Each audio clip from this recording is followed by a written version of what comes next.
And hello, YouTube, and welcome back to another episode of The Zone TV Movie Entertainment with me, your host Jonathan, once again bringing you my thoughts and movie review for the brand new Jamie Lee Curtis film, Halloween Kills. That's right, Halloween Kills is here. Michael Myers is back, ready to spook some scares into people's lives in Halloween Kills. And this time around, it's very, very different. And also, yes, you can watch this movie at home if you feel comfortable staying at home and you don't feel like uncomfortable going to the movies. You can watch it both at home and in theaters at the same time, and Peacock if you have the Peacock service, or Universal as I like to call it, which they really should just change that name. Anyway, so in this film, it's a continuation of the 2018 Halloween film. It literally picks up right where that movie left off. Some minor spoilers for that film, so here we go. So if you haven't seen it, here's your warning.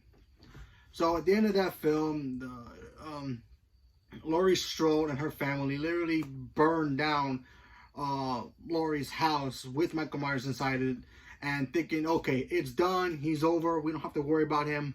Unfortunately, Michael Myers, we all know, can't survive pretty much anything, pretty much like Jason, except minus the big hockey mask, kind of scary looking face. He survives as usual, and also through the trailer. He starts going through some kills here and there, and now the town decides, you know what, if the police ain't gonna handle this, nobody can stop this guy, we need to do it ourselves. So the whole town decides, you know what, let's go find him ourselves and let's take care of him once and for all.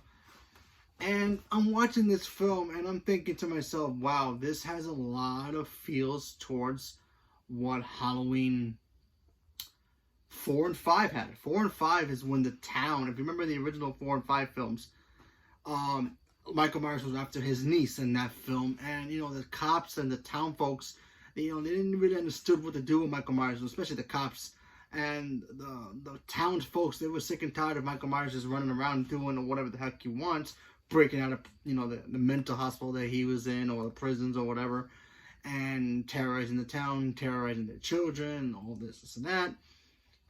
And they decide, you know what, we're going to take care of business ourselves. So it kind of had those kind of vibes to it. Excuse me. And for the most part, you do see the townsfolk try to go after Michael. Now, you know, Jamie Lee Curtis's character, she's injured in this film. She's not in the film that much, so there's a little spoiler. I'm going to try not to spoil too much. But honestly, this movie's on straight to you know, on demand or whatever you call it. So if you know, a lot of people probably won't even care. So if you do care, you don't want to know, don't worry about it. Come back and watch this later. Anyway, you know, so, and plus some of these stuff I'm going to be spoiling are in the trailer. So, especially if you haven't seen the trailer. So big spoilers there.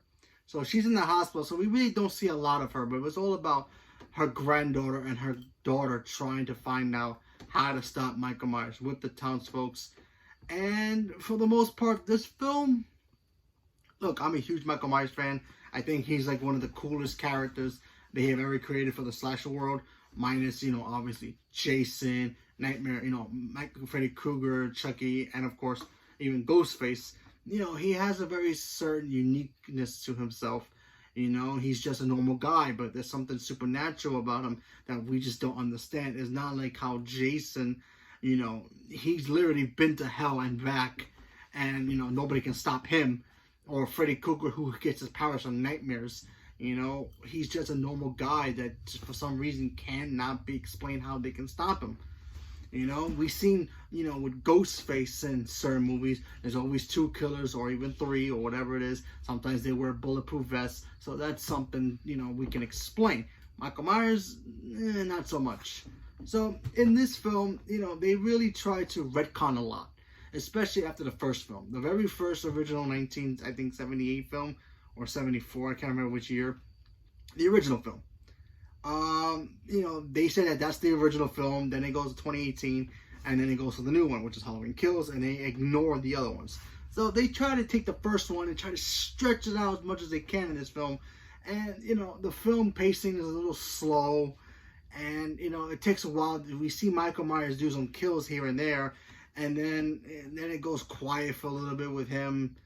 And it just focuses on the family dynamic stuff and how the family is trying to find him and trying to stop him when you don't really see him, when he's across town doing other things. So, I thought the pacing of this film was a little sloppy.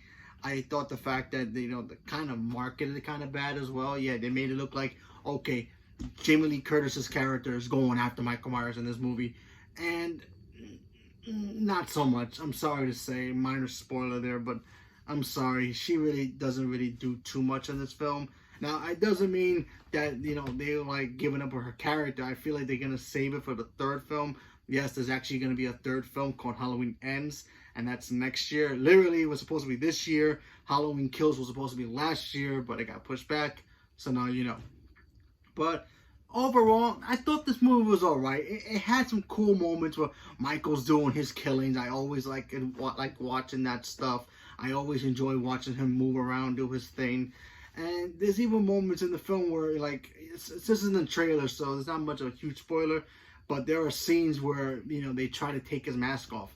And spoiler, they do. But the good thing about this film is, and I thought that they handled that pretty well, they didn't really show us his face. Some silhouettes of him in the background, the darkness. We got to see a glimpse of his face, but not too much. So I thought that they handled that really, really well. But like I said before, the most part of this film is a little choppy when it comes to, like, oh yeah, here's Michael Myers doing some killing. Then it goes talk, talk, talk, talk, killing, talk, talk, talk, talk, killing, talk, talk, talk, talk. And normally I want to go see a movie about Michael Myers slashing people, killing babysitters, whatever it is, teenagers, whatever the heck it is. I didn't come there to just see them stretch the story from the original movies and retconning the other ones, but yet, retconning the people who survived the first movie, the original first movie, and telling their stories, properly so it can fit properly in this new universe they're trying to create. I didn't come for that. I came to see Michael Myers do his thing and have a little fun, but we didn't get that, and you know what? Whatever. I still enjoy the original Halloween movies, Halloween 2, Halloween 4, Halloween 5, 6, 7, even the 2 Rob Zombie remakes I enjoyed. And Halloween 3, I like that film, but it doesn't really count because it has nothing to do with Michael Myers, but the film itself on its own thing, I count as just a regular horror film. I don't count that as a Halloween Michael Myers story because honestly it has nothing to do with it. But anyway, so I still have those in the background. So this one didn't really, like, piss me off to the point where, like, oh, come on. Why they did this? It just disappointed me. So I thought it was okay. Whatever. I still have the others. I'm still going to collect the movie when it comes out. I mean, obviously it's already out on Peacock, but still. But I'm not going to go back and watch it again. Like the other one, the 2018 one, I saw 3 times in theaters because I thought that movie was awesome. But this one, I'm going to see it once, buy the Blu-ray, so I can have the collection later on, and forget about it, because it kind of reminds me of Halloween 5. Halloween 5 is not my favorite out of the Halloween movies, the other ones, but what can you do? What can you do? You know what I mean? So hopefully the third one, the climax of this new trilogy, can be really, really good and really give us Michael Myers like he's supposed to be. Him versus Jamie Lee Curtis, duking it out, fighting. Who's going to survive that? And we'll see what happens with Michael Myers, and maybe we'll get a new reboot or something. We just have to wait and see. So, leave a comment below. Let me know what you guys thought about this. And are you guys excited for this film? Not excited? Are you going to go watch it in theaters like I did? Or are you going to watch it at home in Peacock? Or, stay home and watch it there. Are you fans of the originals? Are you mad that it's not, the other ones don't really count anymore? They only count the first one? Leave a comment below. Let me know what you guys thought. Stay tuned for more, and thank you very much, and have a good night.